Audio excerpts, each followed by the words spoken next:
Em Gênesis 1, mas fiquem aí em Neemias. Gênesis 1 está escrito assim. Gênesis 1. No princípio, ou seja, no início, criou Deus os céus e a terra era sem forma e vazia, e havia trevas sobre a face do abismo, e o Espírito de Deus se movia sobre a face das águas. E disse Deus: haja luz, e houve luz. E viu Deus que era boa a luz, e fez Deus separação entre a luz e as trevas. Amém? Agora em Neemias, capítulo 2, versículo 10, está escrito assim: o que ouvindo Sambalate, Oronita, e Tobias, o servo amonita, lhes desagradou com grande desagrado que alguém viesse a procurar o bem dos filhos de Israel. E cheguei a Jerusalém e estive ali 3 dias. E de noite me levantei, eu e poucos homens comigo, e não declarei a ninguém o que o meu Deus me pôs no coração para fazer em Jerusalém. E não havia comigo animal algum, senão aquele em que estava montado. E de noite saí pela porta do vale, para a banda da fonte do dragão, e para a porta do monturo, e contemplei os muros de Jerusalém, que estavam fendidos, e as suas portas, que tinham sido consumidas pelo fogo. E passei a porta da fonte ao viveiro do rei, e não havia lugar por onde pudesse passar a cavalgadura que estava debaixo de mim. Então, de noite subi pelo ribeiro e contemplei o muro e voltei. E entrei pela porta do vale, e assim voltei. Amém? A palavra de Deus fala em Gênesis 1 que a terra era sem forma e vazia. Mas alguns teólogos afirmam que a terra, essa palavra era, ela foi traduzida errada para o português, que no grego a palavra correta da tradução seria estava. E há uma grande diferença entre era e estava. Porque eu era uma prostituta ou eu estava prostituta. Quando você afirma que seu filho é alguma coisa, você fala, ele é um vagabundo. Então isso faz parte dele, da personalidade dele. A minha filha é uma prostituta. Meu emprego é uma porcaria. Minha faculdade é uma desgraça. Minha família não vale nada. Então eu declaro que ela é e não que ela estava. Está significa um momento, missionária Maria. Está significa que pode sim haver uma mudança. Eu estou aqui, agora eu não estou mais. Então há uma mudança. Isso não está entranhado em mim. A palavra que Deus me deu é que o Espírito de Deus, ele se movia na face das águas. O Espírito de Deus, ele estava andando e ele estava olhando que a terra, ela não era sem forma e vazia. Ela apenas estava sem forma e vazia. E a palavra me declara, para confirmar isso que os teólogos falam, afirma que houve um erro aí na hora da tradução, não um erro na palavra de Deus, mas um erro humano na hora da tradução. Lá em Isaías, capítulo 45, 18, me declara que a terra, ela não foi criada vazia, ela foi estabelecida com propósito. Então eu volto de novo para Gênesis 1, onde o Espírito de Deus contempla a terra, que não era sem forma e vazia, mas ela estava sem forma e vazia, e era necessário fazer alguma coisa para restaurar aquilo que foi criado com forma, aquilo que foi criado perfeito, mas naquele momento estava destruído. Alguns teólogos afirmam, em Isaías 45, 18, nos faz declarar que eles estão certos, que nesse momento onde Deus começa a revelar a Moisés, fala, Moisés, escreve porque eu vou te dar aí toda a criação. A palavra fala que Moisés ficou 40 dias no monte, orando, jejuando. Moisés, ele era um cara ele teve um face a face. Não é que ele viu o rosto de Deus, não, mas é um dos homens que mais ficaram próximos a Deus. Foi um dos caras que mais buscaram a Deus, que tinha mais intimidade. É esse face a face que está sendo falado, onde Deus fala: Moisés, escreve aí a história da criação, porque eu quero que o homem saiba coisas que há milhares e milhares de anos foram feitas antes do homem existir. E aí Moisés começa a escrever a partir do que Deus está falando. E Deus já está falando de um jardim do Éden onde Satanás já foi expulso. Ou seja, os teólogos acreditam que quando Satanás foi expulso do céu, trouxe um terço, um anjo que foi criado para guardar, para proteger a humanidade, agora começa a se rebelar contra Deus, começa a achar que ele é mais forte do que Deus, começa a ver na força do seu braço que Deus talvez, por um momento de burrice, que talvez Deus, no momento de tolice, tivesse dado a ele todo o poder. Mas Deus é o ser mais inteligente do mundo, porque Deus, ele é a própria sabedoria. Ele jamais daria a um anjo poder para destroná-lo, poder acima do seu poder. Um anjo não é mais forte do que Deus. E Satanás, um anjo que foi criado para guardar, agora começa a se rebelar e vem se tornar Satanás.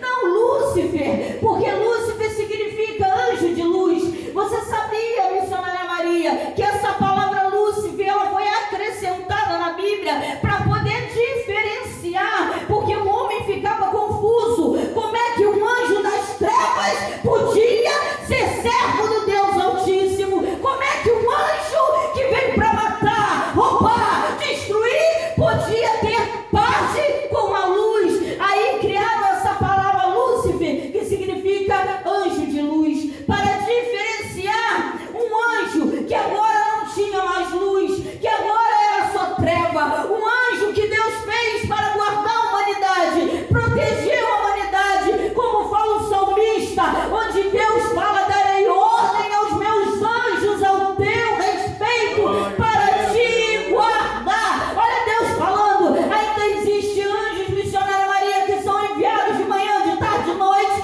para guardar o seu povo, para batalhar com anjos rebeldes, que agora não são mais anjos de luz, que foram expulsos do céu. Não houve uma quebra de braço. Deus não ficou dando soquinho, pá, Satanás, pá. Deus não levou um soco no rosto e deu outro soco. Não houve. Houve apenas eu fico imaginando Deus assim, observando e vendo quais os anjos vão realmente querem me servir e quais os anjos estão de rebelião. Depois que todo mundo decidiu qual o time que ia jogar, Deus pegou o time das trevas e lançou fora. Por que, missionária Maria? Porque as trevas não se misturam com a luz. Glória a Deus. E agora o anjo que foi criado por Deus já não se chama mais o nome que o homem inventou, anjo de luz. Se chama agora Satanás, anjo das trevas. E em Gênesis 1 vem falando que o Espírito do Senhor agora está olhando todo o estrago que foi feito.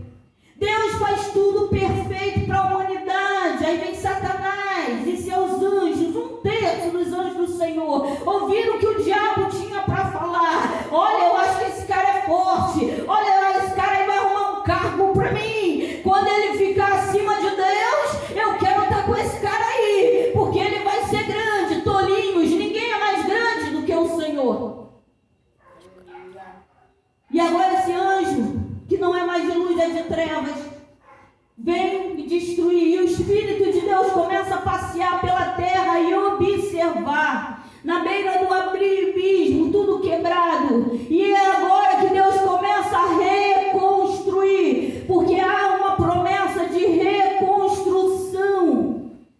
E Deus, esse Deus que insiste numa humanidade falida, numa humanidade desobediente, numa humanidade obstinada, num povo onde Ele mesmo disse: esse povo tem uma tendência a se desviar de mim. Olha o que Deus fala: o meu povo tem uma tendência mas ele começa a reconstruir. Mas para começar a reconstruir, é necessário que haja luz. E Deus fala, haja luz, e a luz automaticamente. Aonde Deus está, a luz. Eu preciso chamar Deus para dentro da minha casa, eu preciso chamar Deus para dentro do meu emprego, eu preciso chamar Deus para dentro do meu trabalho, eu preciso chamar Deus para a criação dos meus filhos, eu preciso chamar Deus para ir ali na padaria comprar um pão, porque eu preciso que haja luz. E essa luz, ela vai fazer a diferença das trevas. Aí vou indo para Neemias. Neemias é só um homem, Neemias não é Deus, Neemias é abaixo de um anjo. Um anjo é muito mais forte do que Deus, do que um ser humano. Então vem o Deus Todo-Poderoso, que ninguém pode derrubar, que ninguém tem um poder igual. Todo significa total, completo, não existe outro Deus, só existe um Deus. Lá em Isaías ele fala, eu sou o Senhor e não há outra rocha que eu conheça. É Deus falando, eu não reconheço nenhum Deus que não seja eu mesmo. Eu sou Deus. E Deus fala que quando ele voltar, ele vai destruir de madeira, vai destruir de pau, vai destruir soprinho, vai soprar para lá, vai acabar, vai queimar. E todos aqueles que adorarem outro Deus que não seja esse Deus Todo-Poderoso será também lançado no inferno.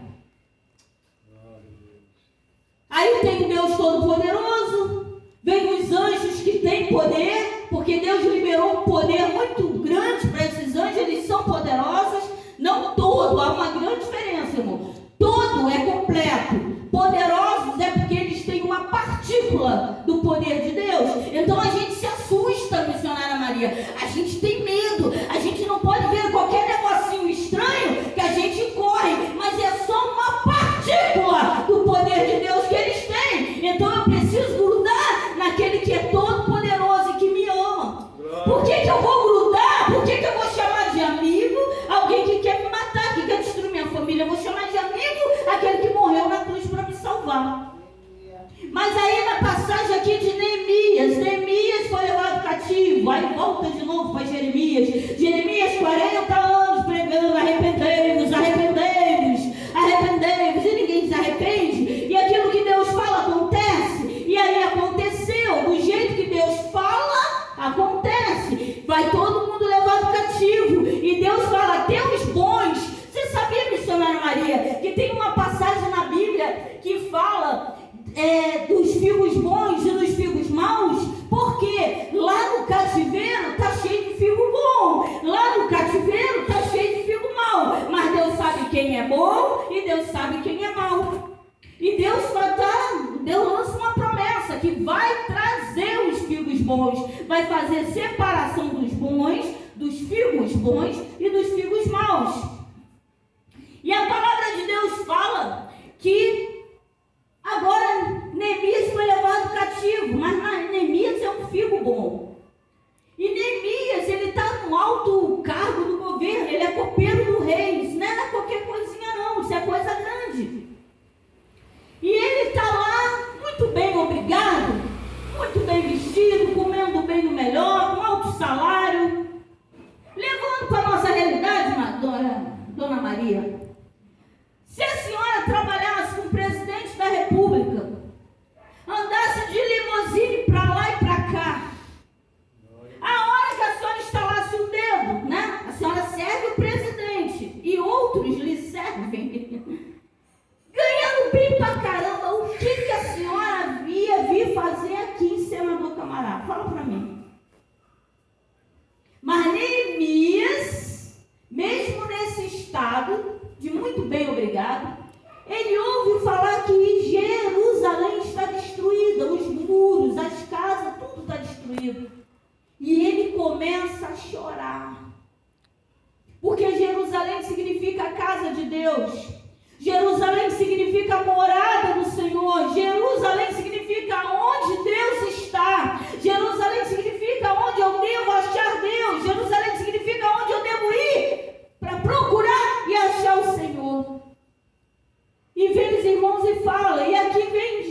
começa a observar e aquilo ali começa a incomodar Neemias. Mas a palavra me declara que em nenhum momento Neemias fica fazendo, ele fica só observando. A palavra que Deus me deu hoje, está na hora da gente parar de falar. Falar com o vizinho da direita, falar com o vizinho da esquerda, está na hora da gente falar com Jesus. Porque quando o rei, Neemias serve todo dia, Neemias serve o rei todo dia.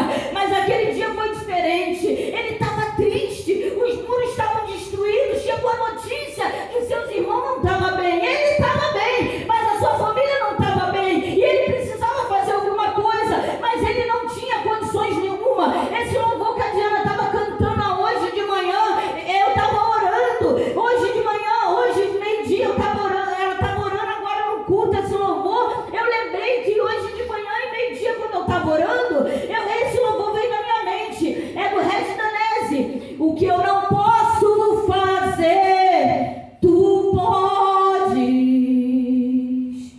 A mudança que eu preciso, tu podes.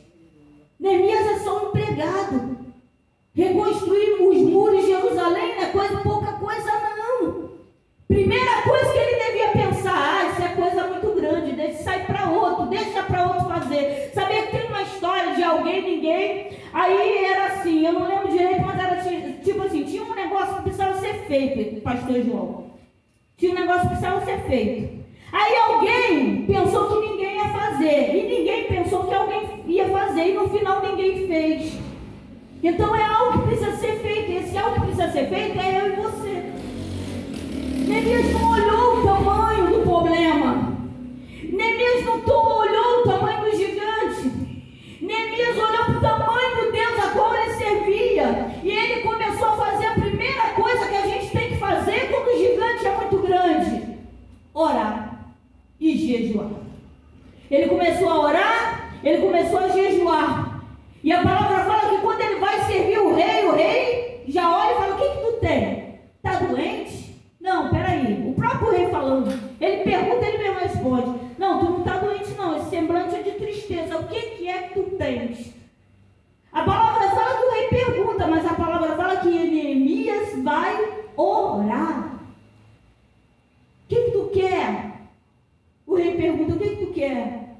E ele vai orar. E quando ele volta, ele já volta com a boca tomada por Deus, e tudo aquilo que ele fala com o rei concede. O rei só confia em Neemias, missionária Maria. Sabe o que era rei antigamente, Diana? Ser rei antigamente era ter um monte de outros reinos tentando te envenenar e te matar. Então o cargo de Neemias era muito... Está entendendo?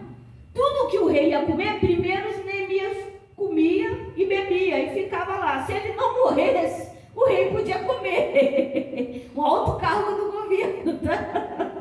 Desculpe te falar, é um alto cargo do governo. Tu acha mesmo que o rei ia deixar Neemias sair se era um homem de confiança dele? E botar qualquer pessoa que ia fingir que bebeu, fingir que comeu, pode comer, rei. Neemias era homem de Deus. Eu fico imaginando a comida envenenada vindo na mão de Neemias.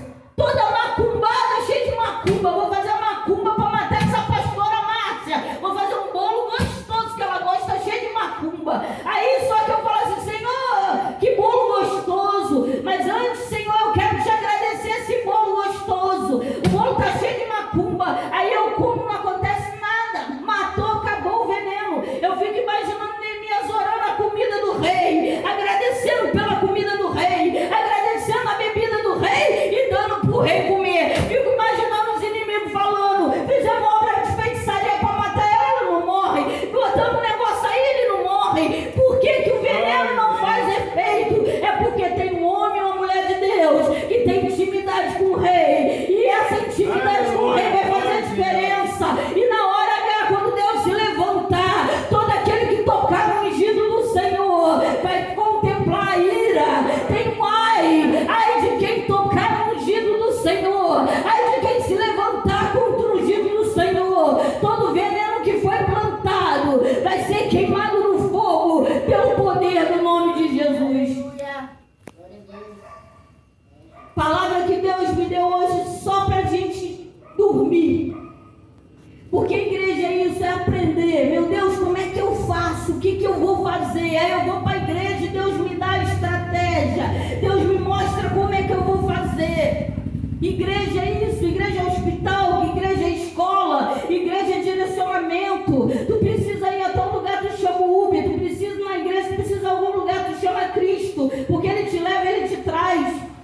A palavra que Deus me deu hoje: procura andar, procura observar e contemplar dentro da tua casa, dentro do teu emprego, na criação dos teus filhos, no estado em que está teu casamento, como é que vai o teu relacionamento, as tuas amizades, cada área da tua vida. Está na hora de parar e sem fazer alarde, sem falar com o vizinho da direita, da esquerda, de lado, de canto nenhum. Começa a analisar o que precisa ser restaurado. Depois vai orar e jejuar a Deus, porque Deus está te chamando para restaurar. Amém? Assim eu agradeço a oportunidade. Vamos levantar a mão.